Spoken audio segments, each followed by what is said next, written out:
او یو شعر پکې دی چې که د حالاتو په میون کې د خپې وښویې دی که د حالاتو په میون کې د خپې وښویې دی د ملالۍ غوندې به تا پسې سنګر ته راځم.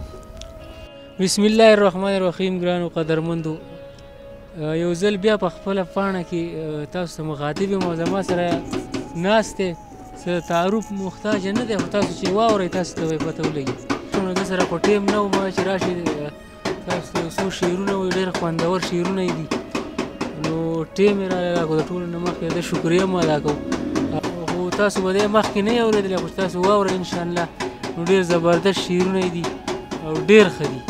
نو تاسو واورئ او خوندونه ترې والئ. بس برلاس بابوزی صاحب دی، نو دی راته میلاو شو دلته او ټیم هم شارټ کټ و، خو موږ ته به موږ ته خامخا لکه څه وی.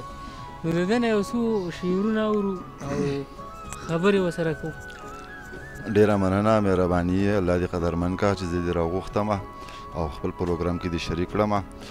دې نه پس تاسو ټولو د پیج څومره مینوال چې دي ټولو ته زما طرفه سلامونه. او د غزل یو څو شعرونه به در سره خپل دغه کړم چې د ځان نه دومره لرې وتی یم اوس چېرته راځم، د ځان نه دومره لرې وتی یم اوس چېرته راځم، بلها مودې به پکې ولګي چې بیرته راځم. او ماله به خامخا په کار وي ستا د مخ پلوشې، زه چې د ژوند سپینې رڼا او سپین سهار ته راځم. چې تصور په مخه یوړم ستا د مخ او زلفو، اوس کله سورو ته کښېنم او کله نور ته راځم. او چې تصور په مخه یوړم ستا د مخ او زلفو، اوس کله سورو ته کښېنم او کله نور ته راځم.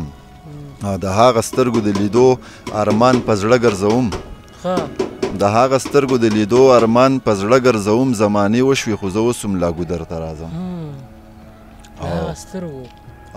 د هغه سترګو د لیدو ارمان په زړه ګرځوم، زمانې وشوې خو زه اوس هم لا ګودر ته راځم. او یو شعر پکې دی چې که د حالاتو په میون کې د خپې وښویې دی که د حالاتو په میون کې د خپې وښویې دی د ملالۍ غوندې به تا پسې سنګر ته راځم. یار دا شعر بیا ووایه یار.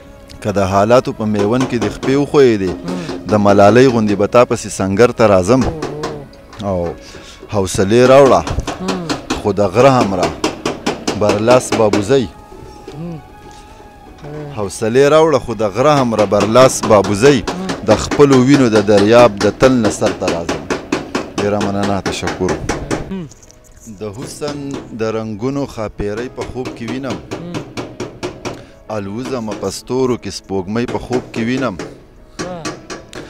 زما چې په احساس او تصور کې پسرلی دی، ګلاب ګلاب ځوانۍ د ګل غوټۍ په خوب کې وینم، زما چې په احساس او تصور کې پسرلی دی، ګلاب ګلاب ځوانۍ د ګل غوټۍ په خوب کې وینم.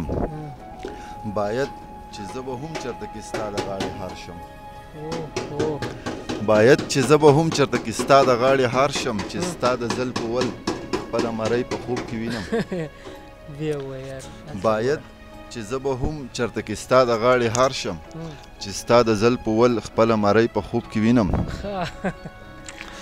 او بل یو غزل یو څو شعرونه به در سره هم شعر کړمه چې د دغې ټکي د عظمته به معنی وباسو،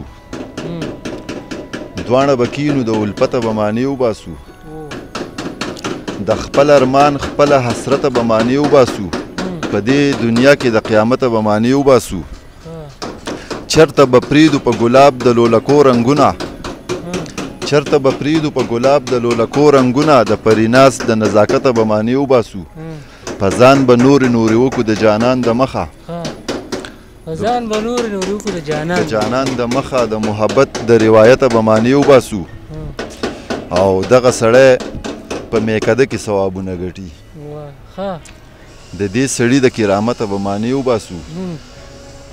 او ازغي به راوړو په لمنه کې پیلي د ژوند، ازغي به راوړو په لمنه کې پیلي د ژوند، ګلابه ستا د نزدېکته به معنی وباسو. برلاسه مونږ د پښتو په لغات څه پوهېدو، برلاسه مونږ د پښتو په لغات څه پوهېدو خو چېرته ستا د برکته به معنی وباسو ډېره مننه برلاسه مونږ د پښتو په لغات څه پوهېدو خو چېرته ستا د برکته به معنی وباسو ډېره مننه